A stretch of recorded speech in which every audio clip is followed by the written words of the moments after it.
अंबाला लोकसभा में उपचुनाव करवाने से भाजपा क्या डर रही है?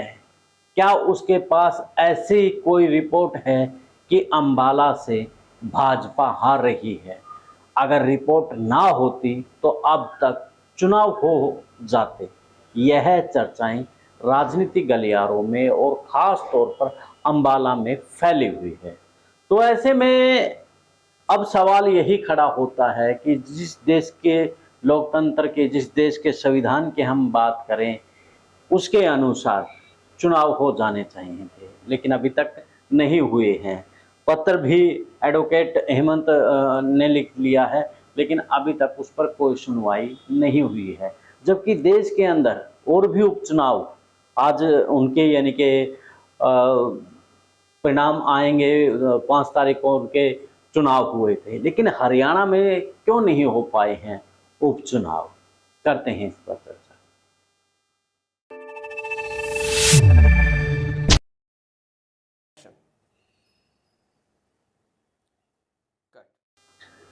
सभी को नमस्कार, राम राम। मैं कुलदीप खंडेलवाल, द विश्व प्रेम न्यूज और हरियाणा न्यूज फ्लैश।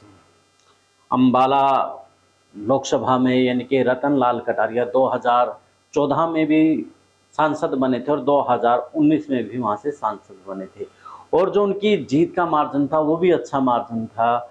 और जो 2014 की बात करें तो उनको लगभग 6 लाख के आसपास वोट मिले थे, तो 2019 में भी उन्हें 7 के आसपास मिले थे। तो ऐसे में बात तो यही होती है कि जब भाजपा का जो पहले का सांसद था, इतना वोट प्रतिशत उसे मिला है, इतने वोट मिले हैं, उसके बाद भी अब उपचुनाव कराने से भाजपा डर क्यों रही है?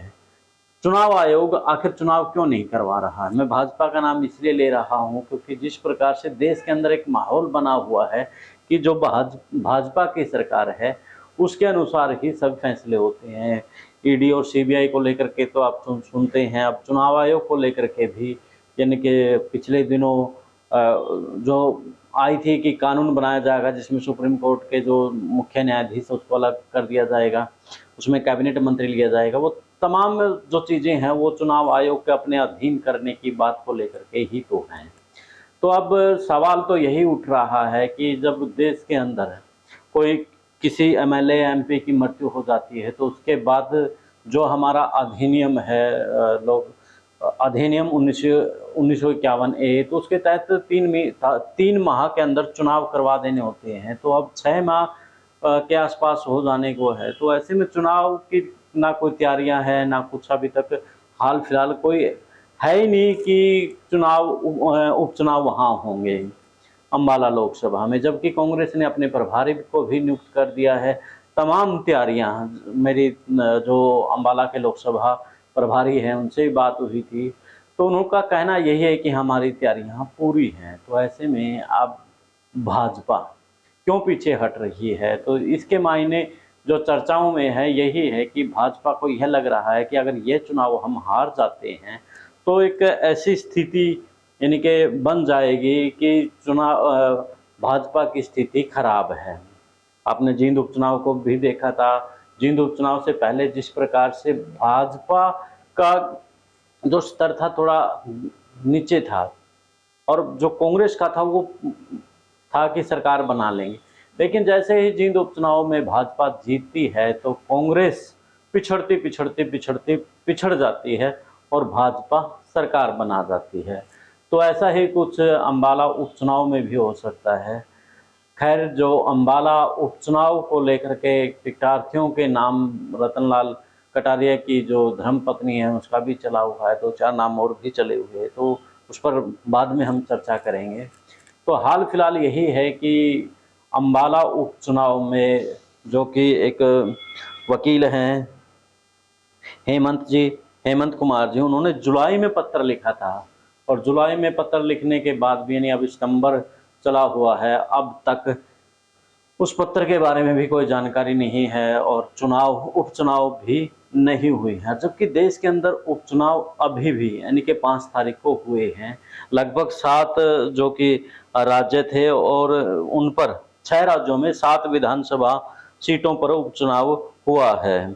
देश के तमाम दूसरे जो प्रदेश हैं जिसमें पश्चिम बंगाल की धूपगुड़ी, त्रिपुरा से धनपुर और बक्सनगर, इसके अलावा केरल की पुथुपली, यूपी से घोसी सीट, उत्तराखंड से बागेश्वर सीट और झारखंड से डुमरी। तो ऐसे में जब चुनाव पूरे देश में हो रहे हैं, उपचुनाव हो रहे हैं, तो अम्बाला में उपचुनाव आखिर क्यों नहीं हो रहा है?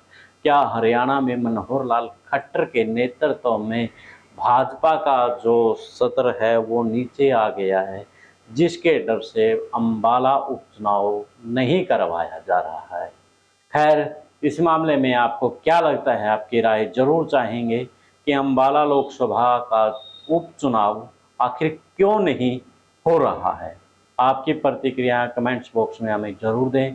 देश और प्रदेश की खबरों के लिए द विश्व प्रेम न्यूज़ और हरियाणा न्यूज़ फ्लैश को शेयर और सब्सक्राइब जरूर करें। अब मुझे दें इजाज़त, मिलते हैं एक नए मुद्दे के ऊपर एक नए विश्लेषण के साथ। तब तक जिंदाबाद।